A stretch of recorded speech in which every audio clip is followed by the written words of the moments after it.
우리 오늘 함께 살펴볼 말씀은 잠언 13장 1절에서 11절까지의 말씀입니다.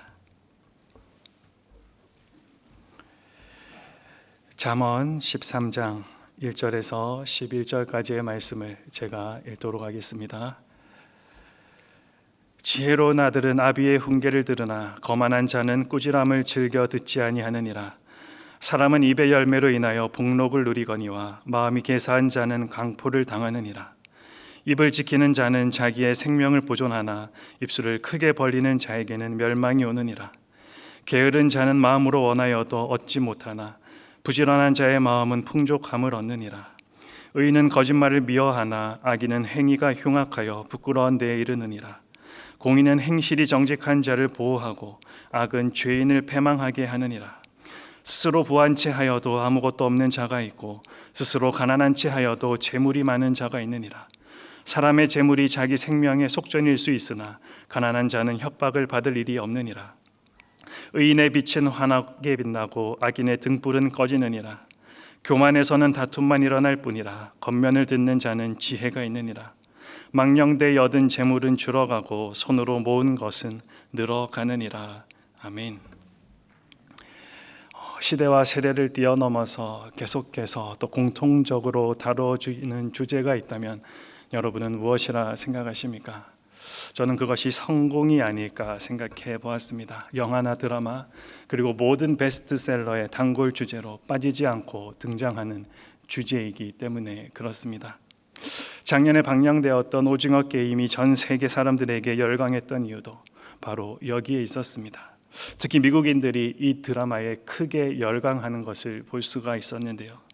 미국의 한 평론가는 이 모습을 보면서 다음과 같이 평가했습니다. 벼랑 끝에 몰린 드라마 인물들의 처지가 현재 미국인의 삶과 그리 다르지 않기 때문에 미국인들이 특히 이 드라마에 열광한다.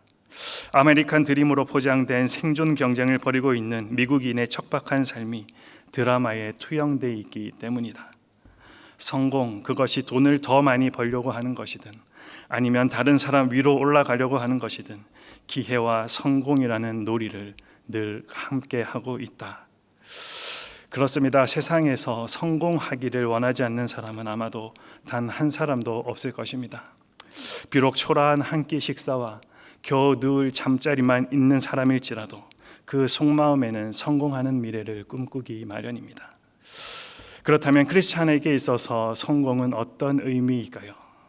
여러분은 이 질문에 어떻게 대답하시겠습니까? 제자도라는 책을 썼던 제자도에 관련된 레디컬이라는 책을 쓴 사람이 있습니다. 이 책으로 전 세계 그리스도인들을 일깨웠던 데이비드 플랫 목사님이 한국을 방문했을 때 이 동일한 질문에 다음과 같은 대답을 했습니다.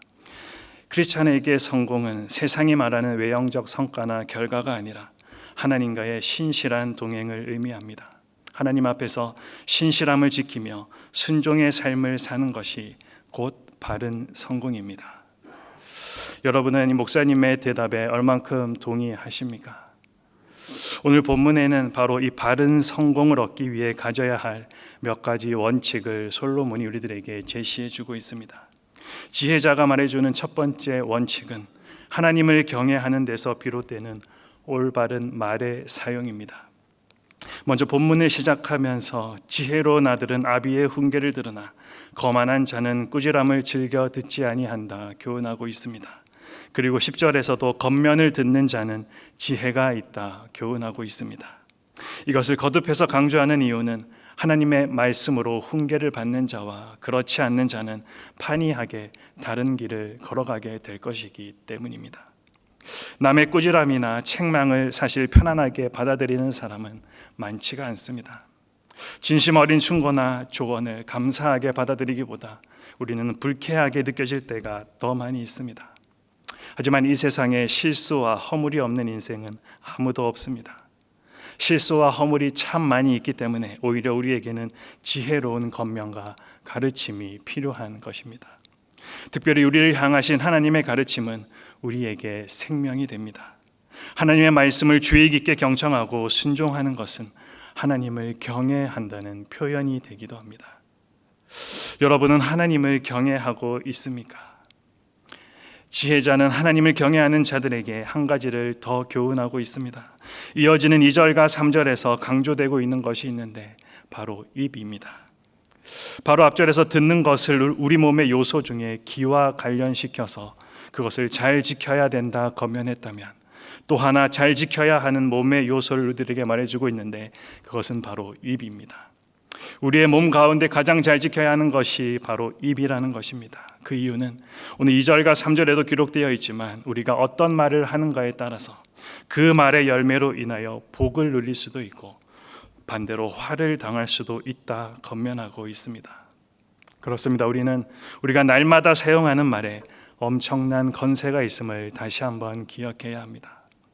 잠언 18장 21절에서도 우리들에게 이렇게 권면합니다. 죽고 사는 것이 혀의 힘에 달렸나니 혀를 쓰기 좋아하는 자는 혀의 열매를 먹으리라. 여러분은 지금까지 어떠한 말의 씨앗을 뿌리며 살아오셨습니까? 말의 건세를 알고 복된 열매를 맺을 수 있도록 입을 제어할 수 있어야 하겠습니다. 지혜로운 자녀는 인생의 경험을 가진 부모님들의 말에 귀를 기울여서 자신을 고쳐 화를 면하지만, 부모님을 무시하고 꾸지람을 즐겨하지 않는 자녀는 결국 그 말을 듣지 않으므로 어려움을 당하게 됩니다. 여러분의 귀와 입은 그 역할이 조화를 이루면서 잘 이루어지고 있습니까? 하나님을 경외하는 자들은 항상 듣는 귀와 말하는 입을 잘 관리하여 하나님 앞에 부끄러움 없이 살아야 한다라는 지혜자의 권면을 우리는 잊지 않기를 바랍니다. 그리스도인들이 바른 성공을 얻기 위해 지혜자가 말해주는 두 번째 원칙이 있습니다. 그것은 의와 정직의 삶, 그리고 겸손과 인내, 즉 우리의 행동에 관한 것입니다. 4절부터 11절까지 지혜자의 권면을 요약해 보면 하나님을 경외하는 성도들은 행동으로도 하나님을 경외하는 자이며 주님의 자녀됨을 보여야 한다는 사실을 우리들에게 보여주고 있습니다. 특별히 의롭게 행한 자와 악을 행한 자의 결국이 다르다라는 사실을 강조하여서 우리들에게 말씀해 주고 있습니다. 6절을 보시면 공의는 행실이 정직한 자를 보호하고 악은 죄인을 패망하게 하느니라. 그리고 이와 비슷한 내용이 9절에서도 기록되어 있는데 의인의 빛과 악인의 등불로 대조되어서 표현되고 있습니다. 그렇습니다. 본문의 표현처럼 게으른 자들은 마음으로 생각하여도 행동으로 옮기지 않기 때문에 그들은 꿈을 가지지만 그 꿈을 이루지는 못합니다. 하지만 부지런한 자들은 어떻습니까? 마음으로 생각하고 직접 그 일을 행동으로 행하기 때문에 그들은 그 성취감으로 마음이 풍족하여집니다. 그러나 우리가 한 가지 기억해야 할 것은 아무리 부지런하다 하더라도 그 마음에 정직함이 없는 사람의 행동은 그 행동으로 인하여 오히려 다른 사람들을 어렵게 하고 자신은 악으로 인하여 패망하게 될 뿐이라는 사실입니다. 나는 정직한 자의 형통을 믿는다라는 책을 썼던 박성수 이랜드 회장이 그의 책에 이런 내용을 기록해 놓았습니다. 97년 11월 한국의 외환위기가 닥칠 때에 은행은 자신들이 살기 위해서 자금들을 회수하기 시작했다라고 합니다. 점점 자금의 압박을 받던 회사들은 참 많은 어려움에 처하게 되었었는데 자신이 운영하던 그 회사도 이듬해 4월에 부도 직전 위기에 놓였다고 합니다. 그런데 부도가 나기 바로 직전에 기적적으로 외국인 투자자 한 명이 들어왔습니다. 그것도 은행이 놀랄 만한 금액을 가지고 들어왔다라고 이야기합니다.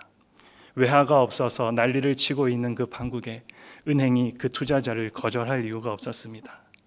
그 회사는 현금 5억 달러를 들고 와서 10분의 1을 자신의 회사에 투자했다고 합니다. 자신의 회사에 투자를 한 이유가 궁금하기도 하고 해서 질문을 했더니 투자를 했던 회사의 답은 너무나도 명료했습니다. 이랜드가 소유한 장부가 하나라서 투자했다라는 것입니다. 그리고 아직 투자할 4억 5천만 달러가 더 있는데 아직까지 정직하게 장부 하나만 가지고 운영하는 기업을 만나지 못해서 그 돈을 고스란히 가지고 있다라는 말도 덧붙여 전해줬다라고 합니다. 이것은 그때 당시 대부분의 기업들이 세금을 내지 않고 비자금을 만들기 위해서 실제 장부와 신고용 장부를 서로 다르게 만들어 두었기 때문에 생겼던 일입니다. 이 일로 인해서 이 박성수 회장이 얻은 결론 하나가 있습니다. 정직한 것이 손해볼 때가 참 많이 있지만 결정적일 때 정직해서 살아난다라는 사실입니다. 오늘 본문의 지혜자가 말하는 것도 이와 동일한 의미입니다.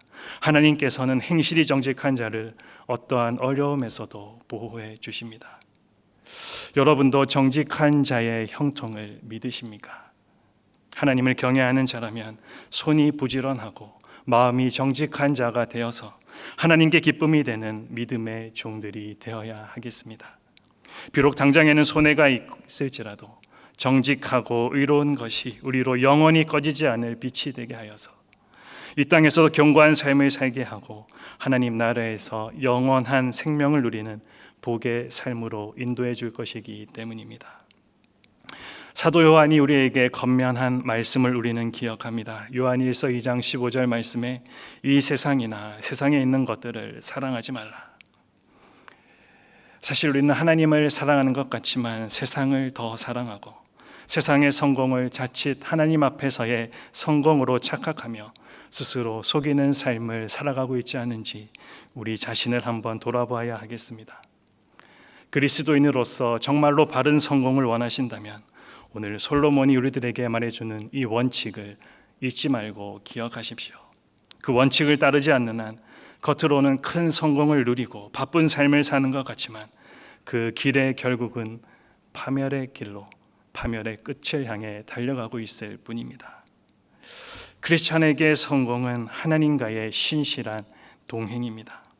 오늘도 우리에게 은혜로 허락해 주신 이 하루를 살아가시면서 솔로몬이 잠언을 통해 계속해서 권면하고 있는 그 지혜를 따라서 주님이 기뻐하시는 그 성공의 길을 걸어가는 복된 발걸음들 되기를 소망합니다.